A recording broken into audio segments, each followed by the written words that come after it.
जिज्ञासु मित्रों, बहुत बहुत अभिनंदन है आप सभी का दिव्य सृजन में। प्रत्येक दिवस की भांति आज फिर हम यहाँ पर एक लाइव चर्चा का कार्यक्रम लेकर उपस्थित हैं। और आज लाइव चर्चा का जो विषय है वह विषय ये है कि क्या माँ बाप के कर्मों का फल बच्चों को भोगना पड़ता है। क्या माँ बाप के कर्मों का फल बच्चों को भोगना पड़ता है। अगर हम इस व्यवहारिक जगत में हम देखेंगे, व्यवहारिक संसार में हम देखेंगे, तो हमें दिखाई देगा कि इतना ही नहीं है कि पिता ने जो किया उनके बच्चों को उसका फल भोगना पड़ रहा है, बल्कि बच्चों ने जो किया उसका फल भी माता पिता को भोगना पड़ता है। तो व्यवहारिक जगत में हमें घटनाएं इस प्रकार से घटती हुई दिखाई देती हैं। मान लीजिए कोई पिता है और पिता सरकारी नौकरी करते हैं, ऑफिसर हैं, आईएएस अधिकारी हैं, और उनके ऊपर भ्रष्टाचार का आरोप लग गया या देशद्रोह का आरोप लग गया। अगर उस व्यक्ति ने वैसे कर्म किए हैं तो उसके बच्चे भी उस परिस्थिति से गुजरते हैं। उसके बच्चे भी उस परिस्थिति से उनको गुजरने के लिए विवश होना पड़ता है। उनके जो बच्चे हैं, उनकी जो संतानें हैं, उन्हें भी भोगना पड़ता है। अपने पिता के अपयश को उन्हें भी झेलना पड़ता है। इसी प्रकार से माता पिता या पिता के द्वारा जो कर्म हुआ वो बच्चों को झेलना पड़ता है आजकल तो। और ये जो बातें हैं ये कई आज के टाइम में बहुत ज़्यादा बढ़ गई हैं। क्यों बढ़ गई हैं? क्योंकि आजकल डाइवोर्स केसेस बहुत बढ़ गए हैं। क्योंकि ये जो प्रश्न है, किसी ने मुझसे, ऐसे व्यक्ति ने किया, ऐसे लड़के ने किया, ऐसे लड़के नहीं, एक लड़की है 26 साल की, जिसने ये प्रश्न किया कि मेरे माता पिता का तलाक तभी हो गया था जब मैं 7 साल की थी। तो डाइवोर्स हो गया। उस बच्ची ने अपना कैरियर बनाया और उसने अपने पिता के साथ रहना चुना। वो अपने पिता के साथ रही, माँ के साथ नहीं रही। उसकी माँ ने दूसरा विवाह कर लिया और अपने पिता के साथ वो रही। पिता ने विवाह नहीं किया। कुछ ऐसी परिस्थितियाँ बनी, जो भी हो, अपने परिवार या किसी व्यक्ति का अपना निर्णय। लेकिन माता पिता ने जो कर्म किया वो बच्चों को भुगतना पड़ता है। बच्चे कहीं ना कहीं उसको भुगतते हैं, बच्चे कहीं ना कहीं उससे प्रभावित होते हैं।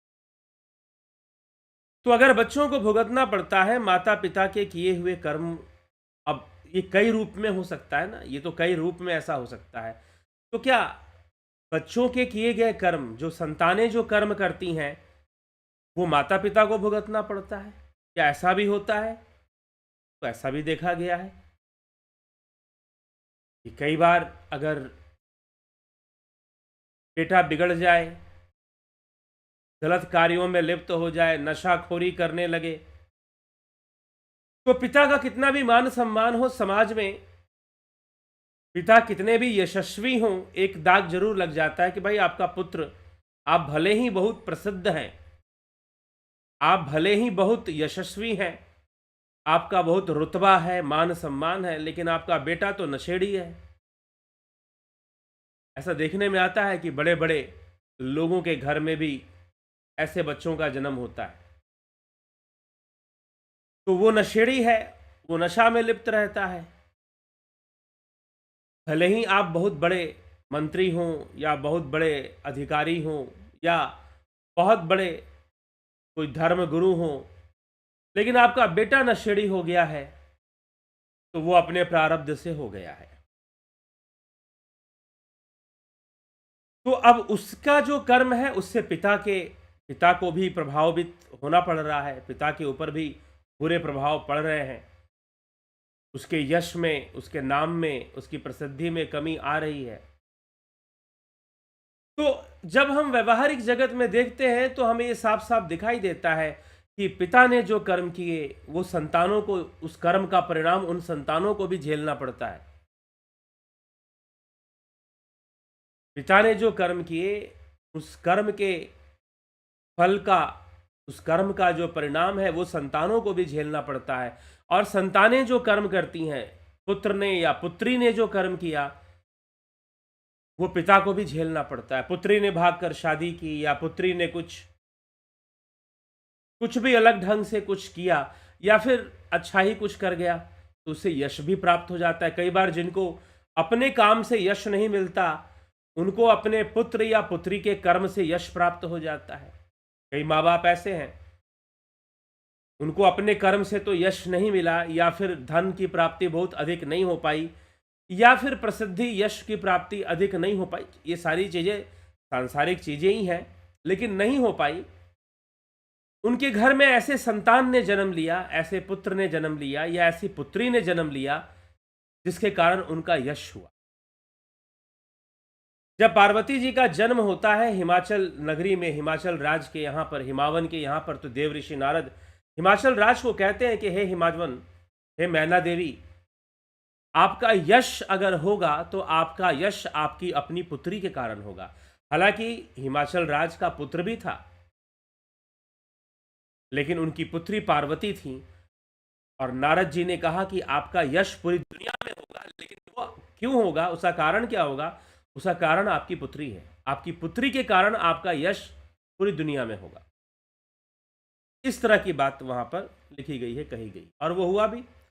तो कई बार ऐसे लोग होते हैं जिनको यश की प्राप्ति नहीं होती, जिनको धन की भी प्राप्ति नहीं होती, लेकिन ऐसा कोई पुत्र उन्हें प्राप्त हो जाता है जो बड़े होकर जब कर्म करता है तो वो बहुत धन भी लाता है और अपने माता पिता के लिए यश भी ले आता है, अपने माता पिता के लिए यश भी ले आता है। तो इस प्रकार से ये देखा गया है कि अब पुत्र के कारण पिता का यश, और कई लोग ऐसे होते हैं कि भाई जिनके अपने कर्म के कारण यश नहीं है, उनको लोग जानते हैं कि भाई ये तो उनके पुत्र हैं, अरे ये नेताजी के बेटे हैं। बेटे अपने आप में कुछ भी नहीं है, उन्होंने कुछ नहीं किया, अरे ये मुख्यमंत्री के बेटे हैं। तो पिता के कारण या माता के कारण यश किसे प्राप्त हुआ, माता को या पिता को, लेकिन उस यश का लाभ पुत्र को भी प्राप्त हो रहा है, पुत्र को भी प्राप्त हो रहा है। और पुत्र जो कि बहुत कुछ नहीं कर सकता या फिर जिसको, जिस पद को प्राप्त करने के लिए बहुत मेहनत करके लोग वहां पहुंचते हैं, अब बड़े बाप का बेटा होने के कारण उसे आसानी से मिल जाता है। इसी को हम कहते हैं नेपोटिज्म, परिवारवाद, चाचा भतीजावाद। ठीक है, नेपोटिज्म आ जाता है। और बेचारे को जो कि उतनी मेहनत उसने नहीं की है, उतना संघर्ष जीवन में नहीं किया है, फिर भी उसको बड़ा पद आसानी से मिल जाता है, ऐसा भी देखने में आता है। तो इस तरह से अब ये क्या है, इनमें कर्मों का खेल किस तरह से काम कर रहा है, तो हमें दिखाई देता है, साफ साफ हमें दिखाई देता है कि हाँ भाई, पिता ने जो कर्म किए उसका फल, उसका परिणाम पुत्र को भी प्राप्त होता है, और पुत्र ने जो कर्म किए उसका परिणाम माता पिता को भी भोगना पड़ता है। अगर पुत्र बिगड़ गया, पुत्र गलत रास्ते पर चल गया, तो उसका परिणाम माता पिता को भी भुगतना पड़ता है। या माता पिता गलत हो गए तो पुत्र जो जिसने जिसने जन्म लिया ऐसे माता पिता के घर में, उसको भी परिणाम भुगतना पड़ता है। तो ये साफ साफ हमें व्यवहारिक जगत में दिखाई देता है। लेकिन अब पीछे की घटना क्या है, अध्यात्म क्या है, या दर्शन क्या कहता है इस विषय में,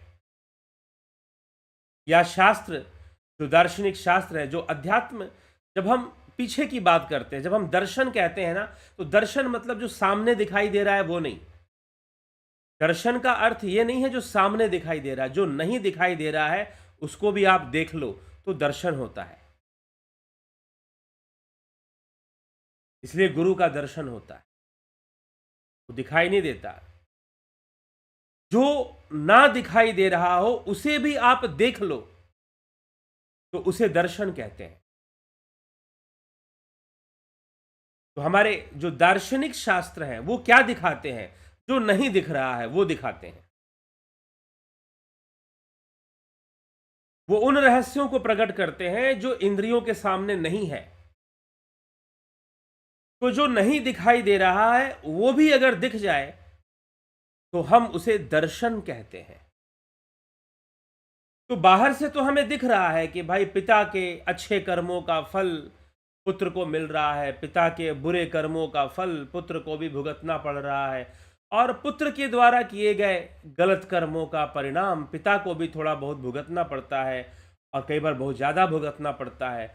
और पुत्र के द्वारा किए गए अच्छे कार्यों का परिणाम ही माता पिता को प्राप्त होता है।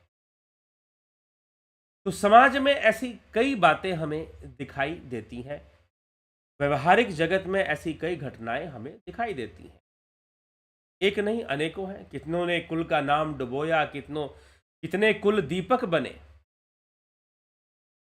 और कितने जो है बदनाम घरों में जन्म लिया उन्होंने, चोरों के घर में जन्म लिया उन्होंने।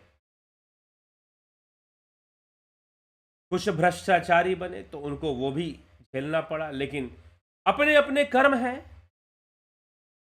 अपने अपने कर्म है। अब ऐसा भी देखने में आता है कि पिता तो बहुत बदनाम था, लेकिन पुत्र जो था वो बड़ा यशस्वी हुआ।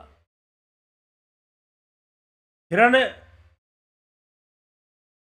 कशिपु के घर भी प्रहलाद का जन्म हुआ, भक्त प्रहलाद का जन्म हुआ।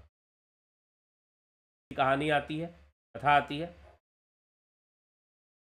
कि संत महात्माओं के घर में भी दुष्ट आत्माएं जन्म ले लेती हैं।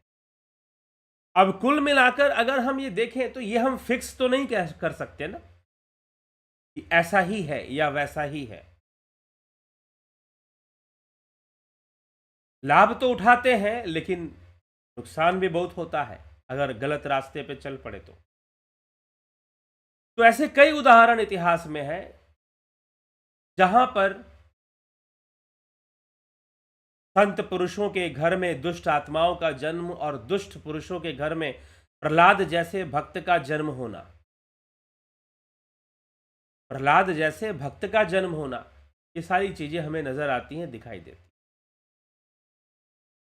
लेकिन इन सब के पीछे अगर बाहर से तो हमें दिख रहा है कि पिता के द्वारा किए गए बुरे कर्मों का फल पुत्र को भी भोगना पड़ रहा है या पुत्री को भी भोगना पड़ रहा है।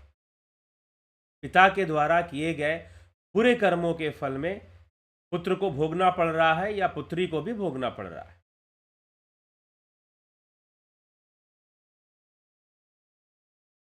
और पुत्र के द्वारा किए गए बुरे कर्मों का फल पिता को भी भोगना पड़ता है, माता पिता को भी कई बार भोगना पड़ता है।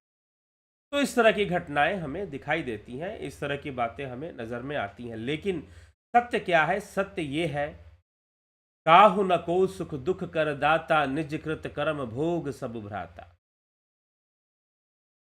जो कर्म सिद्धांत है, पूर्व मीमांसा का कर्म सिद्धांत, आपको YouTube पर ऐसे प्रवचन मिल जाएंगे जहां बताया जाएगा कि नहीं, पिता के बुरे कर्मों का फल पुत्र को भोगना पड़ रहा है। लेकिन ऐसा होता कुछ भी नहीं है, क्योंकि कोई किसी को सुख दुख तो दे ही नहीं रहा ना। काहु न को सुख दुख कर दाता, निज कृत कर्म भोग सब भ्राता। सब अपने अपने कर्मों का भोग रहे हैं, सब अपने अपने कर्मों का भोग रहे हैं। अब किसी को पिता के कारण अगर अपयश मिलना होगा, अपकीर्ति मिलनी होगी, तो वो ऐसे ही माता पिता के घर में जन्म ले लेगा।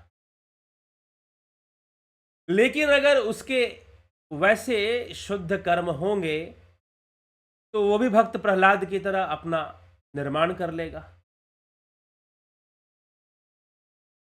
स्वनिर्मित हो जाएगा, स्वनिर्माण उसका हो जाएगा। भले ही उसके पिता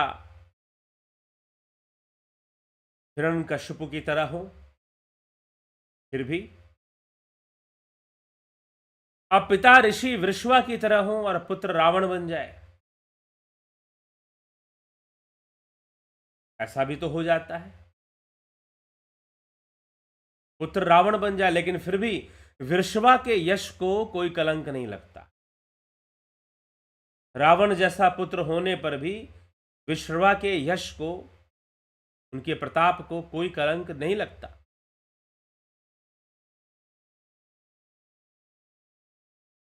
क्योंकि उनका यश उनकी अपनी तपस्या से है, अपनी सिद्धि। तो सत्य ये है कि काहु न को सुख दुख कर दाता, निज कृत कर्म भोग सब भ्राता। सब अपने अपने कर्मों का ही भोग भोग रहे हैं। अब किसी के पिता की मृत्यु बचपन में हो जाती है। कई ऐसी घटनाएं मैंने सुनी है। एक घटना मुझे बंगाल से सुनने में आया कि एक लड़की मात्र 10 वर्ष की थी जब उसके पिता उसको छोड़ के चले गए। शायद उससे भी कम उम्र की रही होगी। हाँ, उससे भी कम उम्र की थी, काफी छोटी थी, 3-4 साल की रही होगी। तब उसके पिता उसको छोड़ के चले गए। और 20 वर्ष बाद जब वो लड़की 25 साल की हो गई, जब लड़की की उम्र 25 साल की हो गई, तो उसे पता चलता है कि उसके पिता कहाँ पर है। 20 वर्षों तक सोचते रहे कि शायद मृत्यु हो गई होगी, या कहीं साधु सन्यासी बन गए होंगे, या कुछ हो गया होगा। तो पिता जो है उसके मिले। तो अब ऐसा जीवन में क्यों हुआ? उसे जिस समय बचपन में, जिस समय पिता की ज़्यादा, अब तो वो 25 साल की हो गई, पढ़ लिख गई, जॉब वॉब करनी शुरू कर दी, अपने पैरों पे खड़ी है। अब तो ज़रूरत भी नहीं कि पिता मिले या ना मिले, लेकिन पिता मिल गए। पिता वृद्धावस्था में जा चुके थे। तो इस प्रकार से पिता से मुलाकात तो उसकी हो गई, लेकिन वो जो दुख उसे झेलना पड़ा, उसको और उसकी मां को, वो क्यों झेलना पड़ा? इसके लिए पिता जिम्मेदार हैं। व्यवहारिक दृष्टिकोण से देखें तो निश्चय ही पिता जिम्मेदार है, लेकिन उन परिस्थितियों को बदल पाना संभव ही नहीं था उसके लिए या उसकी माता के लिए। उन परिस्थितियों को बदल पाना कदापि संभव नहीं था। वो कहाँ ढूंढने जाती अपने पिता को?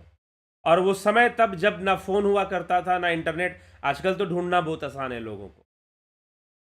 कोई घर छोड़ के चला जाए, गायब हो जाए, ढूंढ निकालो उसको, कोई बहुत बड़ा काम नहीं है, बहुत मुश्किल काम नहीं है।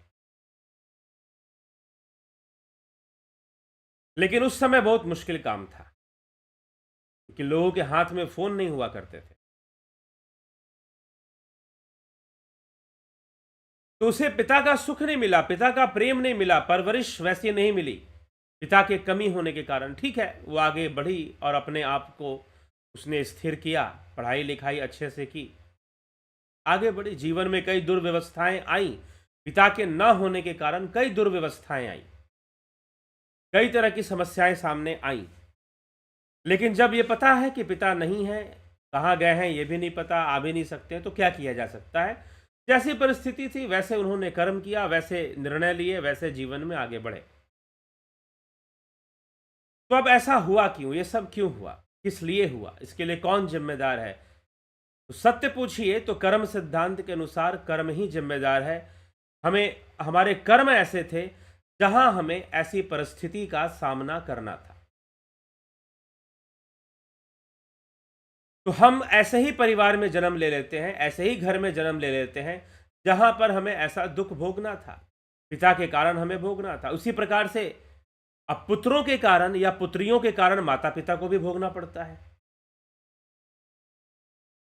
तो जिनके कर्म वैसे होंगे, उनके घर में वैसे ही संतान जन्म ले लेगी जो उन्हें दुख देगी।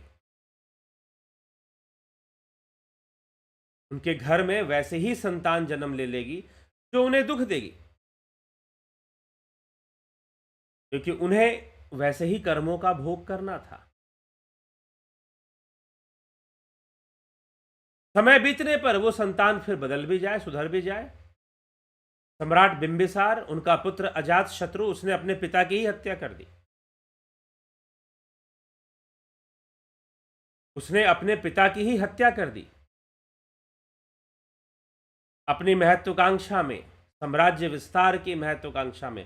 बिंबिसार बुद्ध के अनुयायी थे और अजात शत्रु उस समय बुद्ध का विरोधी था। लेकिन देखिए, पिता की मृत्यु हुई, पिता के मरने के बाद पिता की हत्या उसने की, और पिता के मृत्यु के बाद वो खुद बुद्ध का अनुयायी बन गया। जो उसके पिता सोचते थे या जैसे उसके पिता चाहते थे वो बिल्कुल वैसा ही बन गया, अपने पिता की आज्ञा का अनुसरण करने लगा और इस बात का पश्चाताप करने लगा कि मैंने अपने पिता की हत्या की है, मैं बहुत बड़ा हत्यारा हूं, मुझे इसका प्रायश्चित करना है। मेरे द्वारा जो गलत कर्म हुआ है, मैंने अपने ही पिता की हत्या कर दी, मुझे इसका प्रायश्चित करना चाहिए। अजातशत्रु ने इसका प्रायश्चित किया और बुद्ध को गुरु मानकर साधना के मार्ग पर चल पड़ा। राजा होते हुए भी साधना के मार्ग पर चल पड़ा, लेकिन अजातशत्रु की जो छवि थी वो लगभग लगभग सम्राट अशोक जैसी थी, एक प्रचंड राजा की, एक हिंसक प्रवृत्ति वाले राजा की छवि थी। तो भारतवर्ष के दूसरे राजा उससे बहुत भयभीत रहते थे, डरते थे उससे, कब ये आक्रमण कर दे, कब क्या कर दे। लेकिन अजातशत्रु बुद्ध का अनुयायी बन गया तो उसके अंदर परिवर्तन आ गया। लेकिन जब पिता थे तब उसके अंदर परिवर्तन नहीं आया, उसने पिता की हत्या की। बिंबिसार ने इसके लिए कोई शोक नहीं किया मरते हुए, उसने स्वीकार किया कि ठीक है, अगर ऐसा ही होना है तो ऐसे ही ठीक। तो अब यहां पर एक बात यह आ जाती है कि भाई ऐसा कुछ भी नहीं है कि कोई किसी के कारण दुख भोग रहा है। परिस्थितियां आपको उसी जगह पर ले जाती हैं, आपके कर्म आपको वैसे ही परिस्थितियों में ले जाती हैं जहां पर आपको वो दुख भोगना था।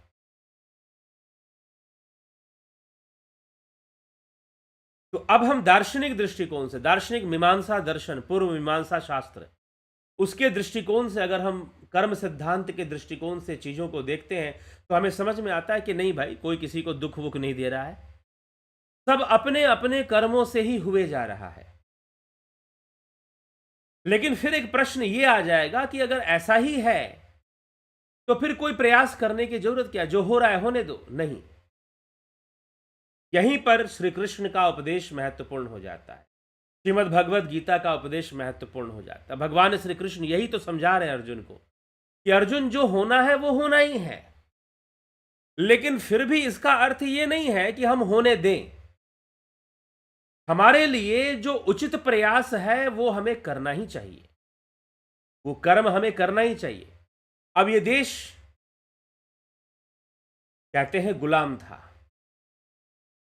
ठीक है, राजनैतिक रूप से यह देश गुलाम था, धार्मिक या सांस्कृतिक गुलामी अभी हावी नहीं हो पाई थी, लेकिन राजनैतिक रूप से, पॉलिटिकली, यह देश गुलाम रहा, अंग्रेजों के हाथ में शासन रहा 90 वर्षों तक पूरी तरह से, सन 1857 से लेकर 1847 तक, 90 ईयर्स। 57 से ईस्ट इंडिया कंपनी ने अपना कंट्रोल छोड़ दिया और सीधा ब्रिटिश गवर्नमेंट ने, ब्रितानी सरकार ने शासन करना शुरू कर दिया, डायरेक्टली फ्रॉम इंग्लैंड रूल शुरू हो गया, क्वीन एलिजाबेथ का रूल शुरू हो गया और 90 ईयर्स तक ये शासन हुआ। उस बीच में सन 57 से पहले भी ईस्ट इंडिया कंपनी के खिलाफ हमारे राजा महाराजा वीर कुंवर सिंह, झांसी की रानी, मंगल पांडे और कई लोग ऐसे लड़ाके योद्धा खड़े हुए, लड़ना शुरू किया उन्होंने। और उसके बाद भी कई ऐसे योद्धा हुए, खुदीराम बोस, भगत सिंह, चंद्रशेखर आजाद। वो इस राष्ट्र को उन्होंने देखी नहीं, कब अंग्रेज गए, कब अंग्रेजों ने सत्ता छोड़ी और वो चले गए, वो ये दृश्य देख नहीं पाए, वो समय देख नहीं पाए, लेकिन वो लड़े।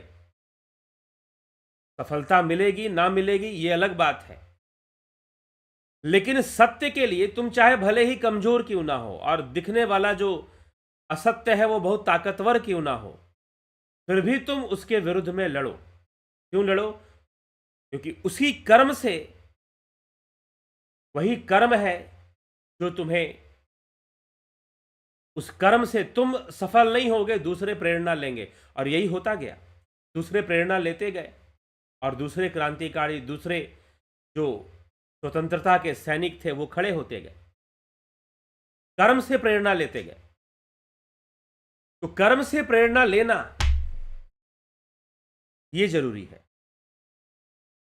तो उसके लिए कर्म करना पड़ेगा। इसीलिए भगवान श्री कृष्ण अर्जुन से कहते हैं कि सब कुछ कर्म के द्वारा निश्चित हो रहा है, लेकिन फिर भी इस व्यवहारिक जगत में मनुष्य को कर्म करते रहना पड़ता है। सफलता मिलेगा या असफलता मिलेगी, सफलता मिलेगी या असफलता मिलेगी, इसका महत्व ना होकर कर्म का ही महत्व है। कर्म करना ही अपने आप में सफलता है। आप फेल हुए, पास हुए, यह महत्व नहीं है। आपने कर्म किया, बस कर्म की सफलता इतनी ही है। आप युद्ध में जीतेंगे या हारेंगे। अर्जुन कहता है कि वो हमें जीतेंगे या हम उनको जीतेंगे, ये भी हमको नहीं पता। वो हमें जीतेंगे या हम उनको जीतेंगे, ये इसके बारे में कौन जानता है? कोई नहीं जानता है। तो कृष्ण अर्जुन को प्रारंभ में कोई लालच भी नहीं देते कि तू जीतेगा। ये कहते भी नहीं है कि तू जीतेगा। हाँ ठीक है, वो भी जीत सकते हैं, हम भी जीत सकते हैं। दोनों तरफ बड़े बड़े योद्धा हैं। भीष्म पितामह, द्रोणाचार्य दुर्योधन के पक्ष में है, कर्ण जैसा महायोद्धा दुर्योधन के पक्ष में है। तो बड़े बड़े योद्धा उस तरफ भी हैं, बड़े बड़े योद्धा इस तरफ भी हैं, वो भी तो जीत सकते हैं। कोई भी अगर देखेगा तो बोल देगा, अरे स्वयं गंगा पुत्र भीष्म जहां पर हो, विजय तो उन्हीं की होगी। तो दुर्योधन ही जीतेगा, कौरव पक्ष ही जीतेगा। कई लोग ऐसा ही मान रहे थे। लेकिन प्रश्न ये नहीं है कि कौन जीतेगा और कौन हारेगा। प्रश्न ये है कि किसका पक्ष सही है, कौन किस उद्देश्य से युद्ध भूमि में खड़ा है, उसे चाहिए क्या, उसका उद्देश्य क्या है, उसकी नीयत कैसी है। क्योंकि कर्मों का जो फल मिलेगा, कोई भी कर्म किस नीयत से की गई है, कोई भी कर्म किस उद्देश्य से किया गया है, उस उद्देश्य के अनुकूल ही आपको फल की प्राप्ति हो, उस उद्देश्य के अनुकूल ही आपको परिणाम की प्राप्ति हो। कि आपने कोई कर्म किया है तो किस उद्देश्य से किया, किस नीयत से आपने किया है। गलत नीयत थी, गलत उद्देश्य था, हाँ हो सकता है कि आपको सफलता न मिले, आप असफल हो जाए। इसका मतलब यह नहीं कि किया हुआ कर्म असफल हो गया। कर्म कभी असफल होता ही नहीं है। हाँ, युद्ध जीत सकता है व्यक्ति, युद्ध हार सकता है। हार जीत, युद्ध का परिणाम हार जीत होगा, लेकिन कर्म का परिणाम हार और जीत में नहीं मिलता, यह ध्यान रखिएगा। कर्म का परिणाम तो फल के रूप में प्राप्त होगा, बस। तो आजादी मिली भगत सिंह के क्रांति लाने से या चंद्रशेखर आजाद के युद्ध करने से, खुदीराम बोस के बलिदान, मात्र 18 वर्ष में उन्हें फांसी दे दी गई। तो खुदीराम बोस को का बलिदान, उनके बलिदान से स्वतंत्रता मिल गई हो, ऐसा तो नहीं हुआ ना, सफलता तो नहीं मिली, लेकिन वो कर्म कभी व्यर्थ नहीं जाता। इसलिए कर्मों की सफलता सिर्फ कर्म करने में है। कर्मों की सफलता इस बात में नहीं है कि आप जिस रास्ते पे निकले हैं आप मंजिल तक पहुंचेंगे कि नहीं पहुंचेंगे। नहीं, मंजिल तो कुछ और है। कर्मों की मंजिल तो कुछ और ही है। कर्मों की सफलता बस कर्म करने में है। आप कर्म किए जाइए, आप कर्म मार्ग पर आगे बढ़ते रहिए। तो भगवान यही अर्जुन को उपदेश देते हैं कि वो तुम्हें जीतेंगे या तुम उन्हें जीतोगे। पांडव जीतेंगे, कौरव जीतेंगे, ये महत्व नहीं रखता, लेकिन तुम कर्म क्यों कर रहे हो ये महत्व रखता है। तुम युद्ध कर रहे हो तो किस उद्देश्य से कर रहे हो, किस भावना से कर रहे हो।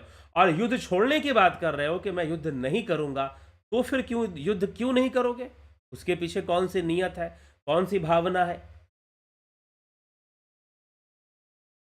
ये ज्यादा महत्व है। कई बार लोग बहुत अशांत हो जाते हैं ना कि मैंने खूब मेहनत की, पढ़ाई की, मेरे रिजल्ट्स वैसे नहीं आए। कुछ लोग तो आत्महत्या भी कर लेते हैं। तो मेरे रिजल्ट्स वैसे नहीं आए, रिजल्ट आना और ना आना ये अलग बात है, आपने मेहनत की, आपने पढ़ाई की, यही ज़्यादा महत्वपूर्ण है और इस कर्म का फल आपको मिलेगा। हो सकता है कि वो किसी दूसरे रूप में प्राप्त होगा, जिस रूप में आपने फिक्स कर लिया कि मुझे तो इसी रूप में चाहिए, क्योंकि आपके दिमाग में ये बैठा हुआ है कि शायद यही सबसे बेस्ट है। हमारे देश में एक आईएएस अधिकारी हैं, एक महिला आईएएस अधिकारी हैं। जब वो आईएएस की तैयारी कर रही थी तो उनको लगता था कि आईएएस ही सब कुछ है, और आईएएस वाईएएस बनने के बाद पता नहीं कैसी घटनाएं घटी, उन्होंने रिजाइन कर दिया कि मुझे ये नौकरी नहीं करनी है, मैं शायद गलत जगह फंस गई हूं, मुझे इस तरह का माहौल पसंद नहीं है। जो उन्हें आईएएस की नौकरी में मिल रहा था माहौल, अब छोड़ दिया उन्होंने। तो कर्म का परिणाम कुछ और होता है। कर्म का फल किसी दूसरे रूप में सामने आ सकता है। जरूरी नहीं कि आपने जो मेहनत किया है वो उसी रूप में सामने आए, नहीं, किसी दूसरे रूप में, और शायद ऐसा भी होता है कि बहुत बेहतर रूप में सामने आता है, बहुत बेहतर रूप में। इसीलिए व्यक्ति को कर्मपरायण बने रहना चाहिए, इस बात की चिंता किए हुए कि हमें सफलता मिलेगी कि असफलता मिलेगी। अपने कर्म को करते ही रहना चाहिए, अपने कर्म में आगे बढ़ते ही रहना चाहिए। सफलता मिले चाहे ना मिले, लेकिन जो आपने कर्म कर दिया है वो कभी व्यर्थ नहीं जाने वाला, वो कभी व्यर्थ नहीं जाने वाला। उसका फल, उसका परिणाम आपको निश्चय ही प्राप्त होने वाला, इसमें तनिक भी संशय नहीं है। इसलिए कर्म परायण तो बने, और बीमार ही रहता है वो। ऐसे भी मैंने जन्म कुंडलियां देखी कुछ, जिसमें कि भाई जन्म हुआ व्यक्ति का और उसके बाद उसका पिता बीमार पड़ा और बीमारी रह गया, वो 15 साल बाद वो उसकी मृत्यु हो गई। वो कभी स्वस्थ जीवन जिया ही नहीं।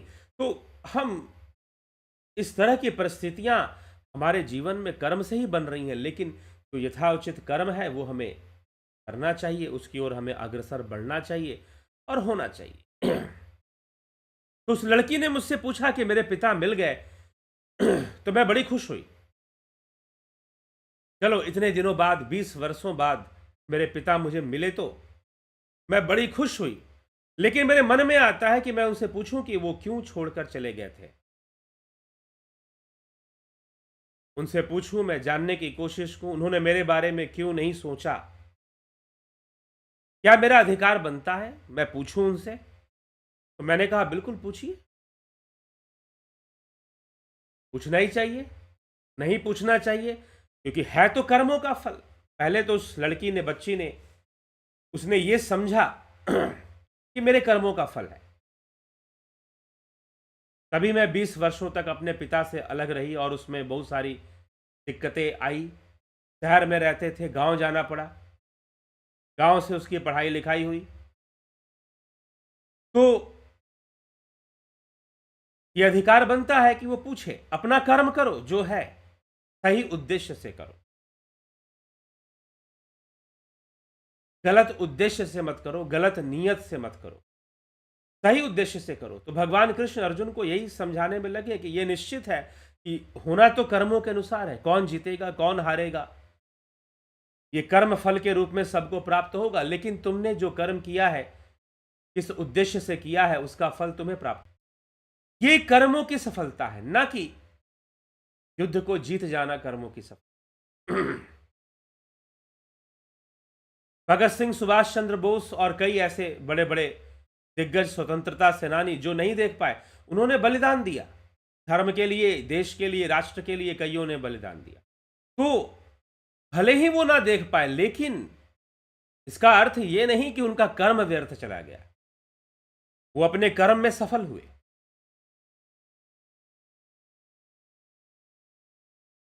तो एक उदाहरण मैं दे रहा हूं स्वतंत्रता सेनानियों का, दूसरे कई उदाहरण हो सकते हैं। आचार्य कुमारिल भट्ट, उन्होंने अपना बलिदान दिया, वो बस क्योंकि उन्हें अपने कर्म पर विश्वास था और इतनी बड़ी सत्ता से उन्होंने शत्रुता मोल ली। ये जो पुस्तक है अग्निमय बुद्ध, वही तो कहानी है, अग्निमय बुद्ध। यह जो ग्रंथ है अग्निमय बुद्ध, यह कर्म की ही कहानी है। इतनी बड़ी ताकत से उन्होंने अपना कर्म करते गए, कर्म करते गए, कर्म करते गए। सफलता मिलेगी नहीं मिलेगी मतलब नहीं, मुझे पता है मैं सही दिशा में कर्म कर रहा हूं, मैं सत्य को जानता हूं, पता है कि ये ऐसे है। अब मुझे सफलता मिलेगी कि नहीं मिलेगी, मुझे इसके लिए कुछ करना नहीं है। एक बहुत बड़ी क्रांति आ जाती है जब ऐसे लोग कर्म करते हैं। जब लोग ये सोच के कर्म करते हैं, उन्हें सफलता असफलता, मान अपमान का जब कोई मान अपमान, यश अपयश में उनकी कोई लिप्सा नहीं होती, वो लिप्त नहीं होते उसमें। उनको बस इतना पता चल गया है कि मैं कर्म करके जाऊंगा तो प्रकृति पर उसका प्रभाव जाएगा। और कई ऐसे योगी पुरुष हुए, उन्होंने एक स्थान पर बैठे बैठे ऐसा कर्म कर दिया कि पूरी दुनिया तक उनको जान गई। कई ऐसे वैज्ञानिक हुए जो अपने गांव घर को छोड़कर कहीं वो बाहर नहीं निकले। कई ऐसे संत हुए, ठाकुर रामकृष्ण परमहंस, वो दक्षिणेश्वर मंदिर को छोड़कर दुनिया में कहीं घूमने नहीं गए। कभी मथुरा चले जाते, कभी कहीं चले जाते, लेकिन कहीं नहीं गए। बुद्ध अपने विवाह कुछ दूरी के विहारों में ही भ्रमण करते थे, लेकिन बुद्ध का संदेश पूरे विश्व में पहुंच गया।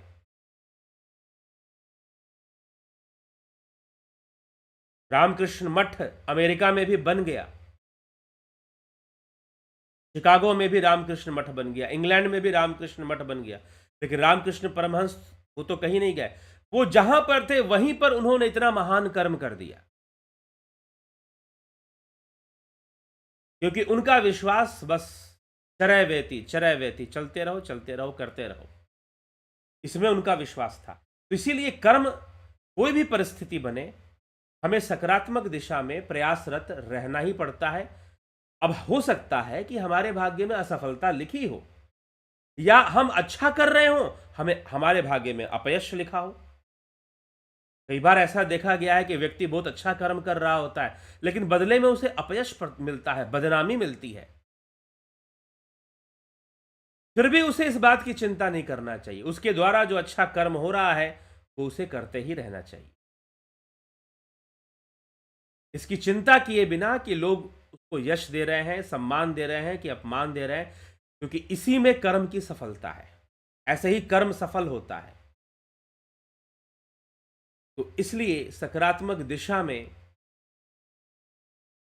हम कर्म करते रहें, सकारात्मक दिशा में हम आगे बढ़ते रहें, और जीवन को हम समझते रहें, जीवन के रहस्य को समझते रहें, क्योंकि इसके अलावा कोई विकल्प भी नहीं होता है कि आप कर्म करें। यही भगवान श्री कृष्ण ने समझाया है।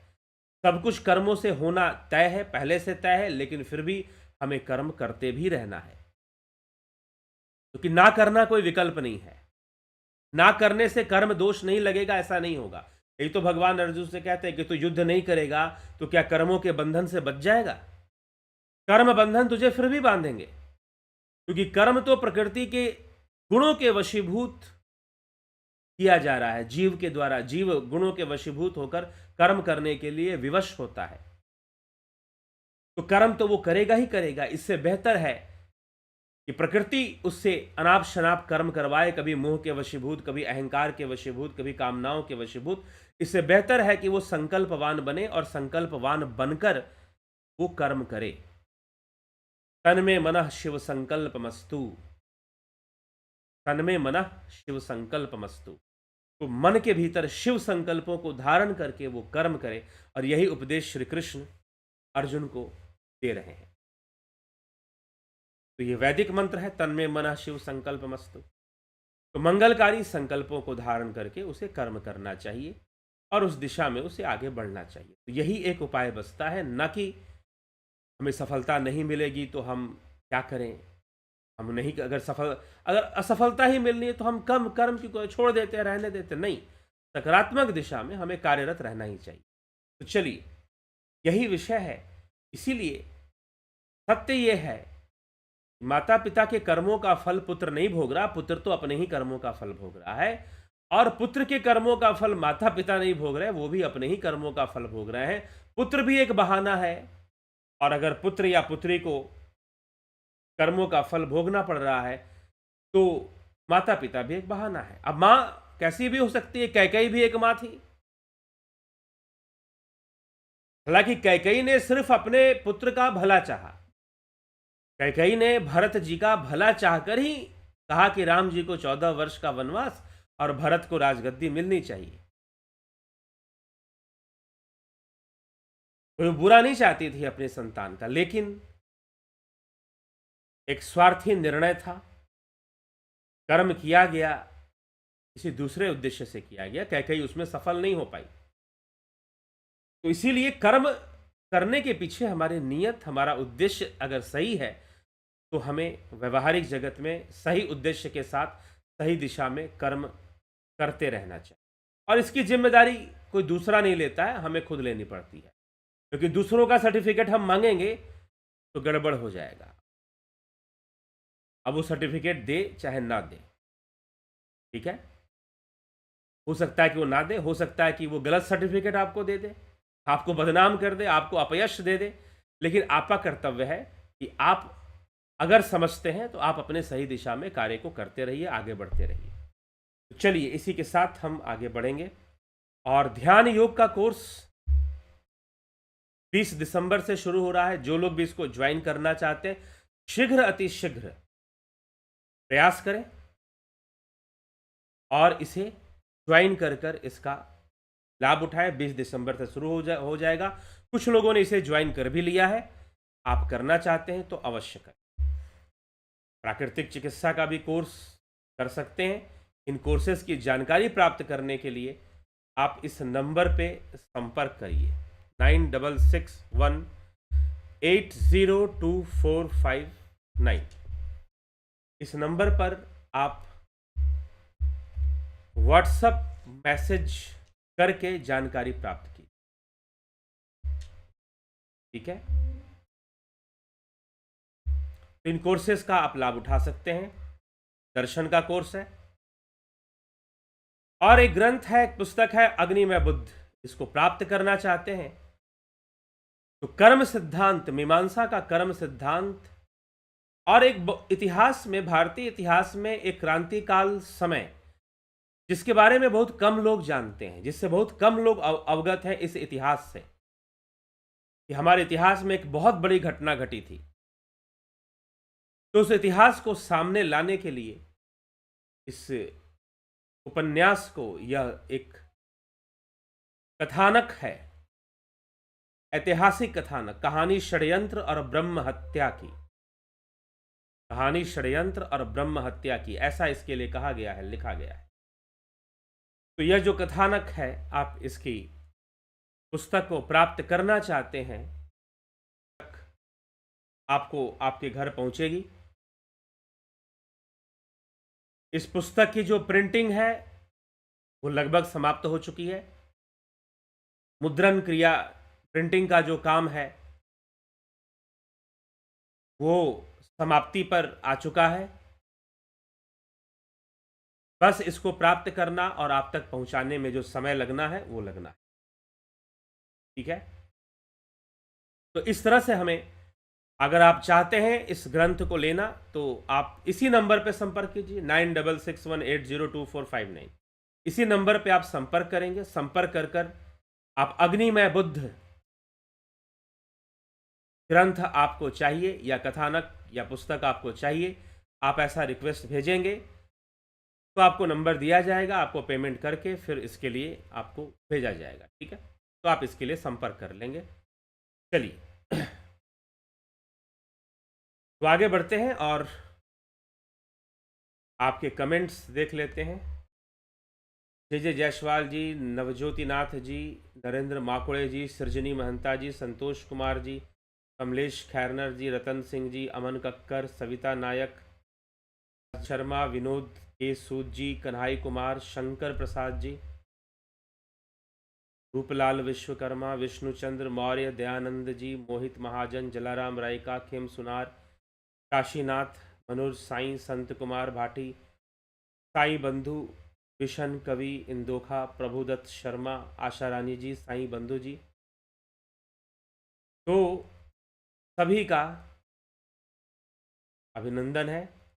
बच्चों से दुख प्राप्ति क्यों होते हैं? बहू रानी से भी कष्ट झेलना पड़ती है। अब ये देखिए, परिवार, आप बहू रानी को बदनाम मत कीजिए। बहू और सास के लोगों ने बदनाम करके रखा है कि बहू सास को कष्ट देती है, सास बहू को कष्ट देती है। लेकिन मैंने ऐसे परिवार भी देखे हैं जहां सास बहू में इतना बनता है कि शायद सास को अपनी पुत्री के साथ भी ना बना हो। ऐसे भी कुछ परिवार मिलते हैं। तो कुल मिलाकर जो कष्ट आ रहा है वो कर्म से आ रहा है, इसलिए उसके साथ झगड़िए मत, लड़िए मत, खैर रखिए। और चीजों को थोड़ा स्वीकार करने की, इसका मतलब ये नहीं, स्वीकार करना मतलब बदलना नहीं है, बदलना है। परिस्थितियां बदलेंगी और बदलनी ही चाहिए, लेकिन पहले उसके प्रति एक स्वीकृति की भावना भी रखिए। आप देखिए, परिस्थितियां बदलेंगी, जो नकारात्मक परिस्थिति है उसमें परिवर्तन आना शुरू हो जाएगा। लेकिन पहले ही आप चिल्लाने लगेंगे, भाई ऐसा क्यों हो रहा है, ऐसी बहू क्यों मिल गई, ऐसा बेटा क्यों मिल गया, बहुत उससे लड़ने और बहुत रोने चिल्लाने से कोई लाभ नहीं होगा, कोई चेंजेस नहीं आ जाएंगे, उल्टा परिस्थितियां और नकारात्मक बन जाती हैं। इसीलिए थोड़ा सा स्वीकार कर लीजिए और फिर एक सकारात्मक दिशा में नकारात्मक परिस्थितियों को बदलने का प्रयास करते रहिए। सकारात्मक सोच रखकर नकारात्मक परिस्थितियों को बदलने का प्रयास में लगे रहिए। लेकिन ज्यादा परेशान होंगे, ज्यादा चिड़चिड़ाएंगे, ज्यादा दुखी होंगे तो दुख और बढ़ जाएगा। ज्यादा हाथ पैर चलाएंगे तो चोट आपको ही लगेगी फिर। तो इसीलिए जीव है, सबके अपने अपने कर्म है, सबके गुण आपस में मिलते नहीं हैं। किसी के अंदर सतोगुण ज्यादा, किसी के अंदर रजोगुण ज्यादा, किसी के अंदर तमोगुण बढ़ा हुआ। तो अलग अलग समय पर ऐसी ऐसी परिस्थितियां बनती हैं और हमारे जीवन में कई बार पुत्र के रूप में, पिता के रूप में, भाई बहन के रूप में, मित्रों के रूप में, पड़ोसी के रूप में ऐसे लोग आते रहते हैं जिनको हम बदल भी नहीं सकते, बस उनको झेल सकते हैं या फिर उनको हम स्वीकार कर सकते हैं। स्वीकार करते हुए हमें सकारात्मक दिशा में कार्य करते रहना चाहिए, कर्म करते रहना। ठीक है, ये हमें समझना है इस बात को, और समझ के साधना, योग, सब कुछ, वास्तविक ज्ञान तो हमें की गहराई से हमारी चेतना का विकास हो जाता है और ज्ञान का साधन चेतना ही है। चेतना के कारण ही हम वस्तुओं का, चाहे इंद्रियों से हम ज्ञान प्राप्त कर रहे हो, अगर चेतना ना हो तो वो भी संभव नहीं। तो इसीलिए जब हम अपनी चेतना का विकास करते हैं ध्यान योग के माध्यम से, तो हम बहुत ही सूक्ष्म और रहस्यमय ज्ञान को भी प्राप्त करते हैं जो साधारण मनुष्य नहीं कर सकता, या इंद्रियों से हम नहीं प्राप्त कर सकते, उसे योग के माध्यम से। इसे न्याय दर्शन में ऋषि गौतम ने इसे योगज कहा है, योगज अनुभूतियां कही हैं। तो पूरा न्याय दर्शन, एपिस्टेमोलॉजी, ज्ञान मीमांसा पे अपना व्याख्यान देता है, अपना ज्ञान प्रस्तुत करता है कि ज्ञान मीमांसा अर्थात ज्ञान कैसे हो रहा है, नॉलेज कैसे हो रही है।